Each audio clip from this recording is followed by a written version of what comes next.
ବାଲେଶ୍ୱର ରାଜା ବଗିଚା ରାଧାକୃଷ୍ଣ ମନ୍ଦିରରେ ଉଦ୍ଯାପିତ ହେଲା ଅଷ୍ଟମ ପ୍ରହର ନାମଯଜ୍ଞ।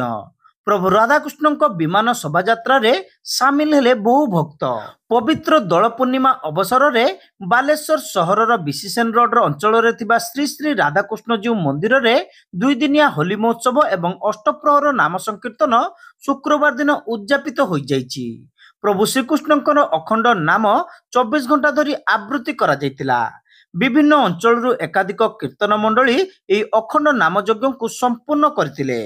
ବ୍ରାହ୍ମଣଙ୍କ ମନ୍ତ୍ରପାଠ ସହ ଯଜ୍ଞର ପୂର୍ଣ୍ଣାହୁତି ସମାପନ ହୋଇଥିଲା।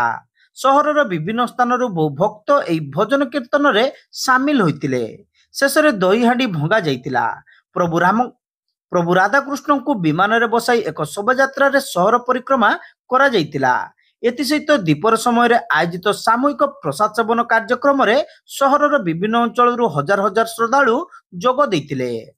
এটা আমার রাজা বাগিচা মন্দির 2006 মସିହାରୁ ଆରମ୍ଭ ହୋଇଥିଲା। রাধাকৃষ্ণ মন্দির এটি আগুন শিব মন্দির ଥିଲା, তারপরে রাধাকৃষ্ণ মন্দির ହେଲା। আমি এটি বহুত জাঁকজমকରେ পুরা এটি আমার হরিনাম 24 ঘণ্টা ধরি সরলা। 24 সরলা পরে দହି পাঠ চালছি। বর্তমান দেখুছেন কেতে সুন্দর মাহোল এটি। পাখাপাখি 200 লোকଙ୍କର এটি সমাগম। এটি সমস্তে আসছেন। এটা হচ্ছে প্রথম শীষমহল যেটা कहते আমার কাছে কেতে কারুকার্য সব হয়েছে। আপনার মানে ভিডিও রেকর্ডিং করে যাও আমার পূর্বতন কার্যকর্তা মানে সব করছেন। বর্তমান আমার প্রেসিডেন্ট भी এটি অনেক।